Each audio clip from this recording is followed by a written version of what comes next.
I get a lot of you asking about what happens over the winter with honeybees. Uh, Obviously, you're not seeing them flying around much anymore, and it's already getting pretty cold at that time of the year. So I'm about to winterize my hive and get the last preparations done. So for those who are curious, let you know what the process is. It's pretty straightforward.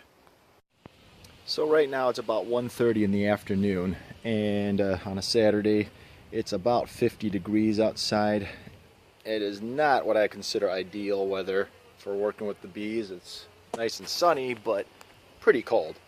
But I didn't have control of whether or not the temperatures are going to drop 40 degrees in just a few days, so I couldn't do it yesterday. It was really raw, but they're out about doing their own little final things, getting a little water, probably desperately trying to find a little bit of nectar here and there. But I will be closing up shop for them and making things hopefully a little bit more bearable for them. Alright, so the thought behind this is that the summer bees honestly only live about 4 to 6 weeks.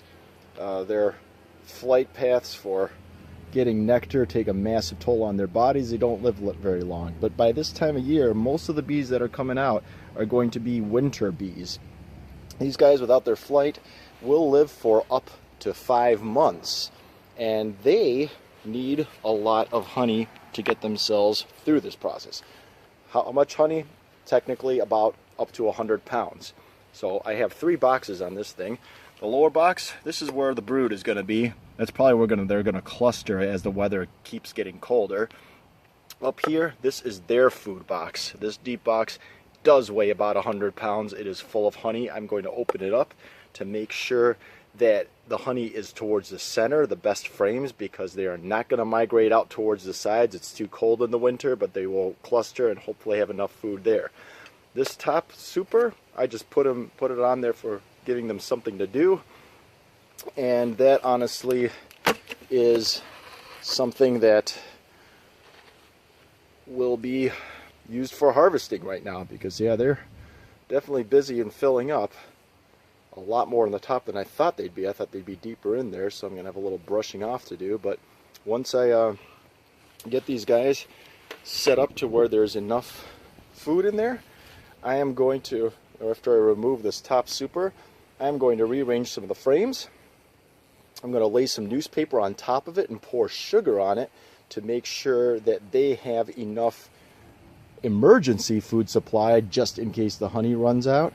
And then we're going to put on an insulated cover that I have over there with an extra ventilated slot for them to have ventilation over the winter so condensation doesn't build up and kill them. Yeah, you got to keep them warm, but you can't let the moisture get in there.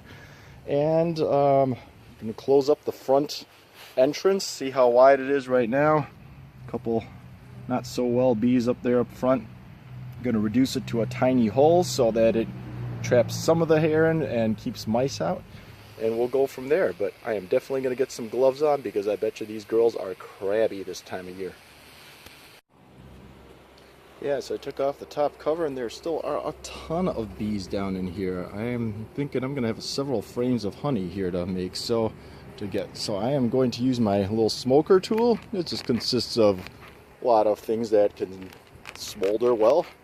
A little bit of cotton with wood chips in there, some oak leaves, and we're going to puff these girls down to try to drive them down a little further. They don't like smoke that much, but I want to get them down into the deeper chambers. And so we're going to try to do what we can to bring them down to the lower boxes so I could take this baby away. Okay, well, here's a start. Frame number 1, right closest to the outside, is not going to be harvestable because it is mostly what they call uncapped honey here. Probably stuff has not been evaporated enough to do the job. On this side, you could actually see that that is capped. So that would work technically, but this frame I'm probably just going to have to either get rid of the honey or freeze it to use for the future, because if it just sits there in a been somewhere over the winter, it's going to ferment, and I'm going to have a bunch of drunk bees, and I really don't want that. So for another example, this frame number 3 is a little bit questionable. This side, really good capped honey. This side, open. I'm going to use a refractometer, because if it's open, it might be close enough. I just need to have 18% moisture, because this side is pretty much mostly done. But if I get 18% moisture, that should be good enough to where it's not going to ferment. It definitely has to be adequate concentration, otherwise you ruin your honey. Hey, so I skipped ahead from the first hive into the second hive because there's a little bit of chaos going on. The top chamber, which I said is going to have to be for food reserves only, on both these guys actually has a little bit of brood in it. I think the fact that it went from 80 degrees to 40 degrees in just 5 days kind of confused them. They thought there was more time than there really is for them. But at the same time, I made things pretty chaotic in the other hive, moving the babies to the bottom hive and some honey to the top. And it's getting kind of late in the day, and I don't want these babies to freeze to death being in the cool weather. So I am going to have to just do the shortcut thing and get this piece of paper, newspaper, on top of the hive, which, ooh man, they are ticked. Alright girls, alright, I'm actually trying to help you out here. But I am now, as the next step, going to get a little bit of granulated sugar. Please don't sting me, ladies. And pour some of that right on top of the hive like this, in the middle. This is going to give them food reserves for the winter time if they run out of regular honey, or if they just want something other than honey. Some bees just decide that's their cup of tea.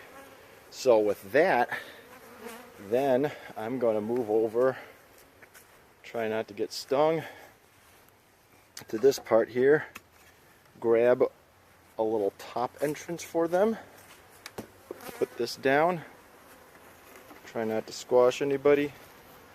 Come on girls. Alright. Sometimes you just have to smoke them down a little bit to get them out of the way. Move it. Move it. Thank you. This is for your own good. I don't want you getting squashed. And now they will have a little bit of a ventilation from the top. There's a second top entrance there. That stuff on there, and I'm gonna go over and grab this ventilated cover for them. And this one actually has what looks like a little bit of felt in there. That should be a moisture cover. So this ventilated inner cover will rest here. Give them both heat and moisture retention. Back on with the big cover, and keep my fingers crossed that they reorganize their honey a little bit once those babies are born. And the other final thing that I do for them is reduce the entrance at the end. So this little piece of wood here is what we put up front to keep the bad guys out and reduce it. So big entrance is now a very little entrance. Sorry girls. There. Now they got one little hole there, one hole there. I was gonna work on this, but you could see that the chaos that ensued is not gonna let me put an entrance cover until these girls calm down a little bit. But time for me to go harvest some honey, and hopefully this is all we need for the winter. Signing out for now.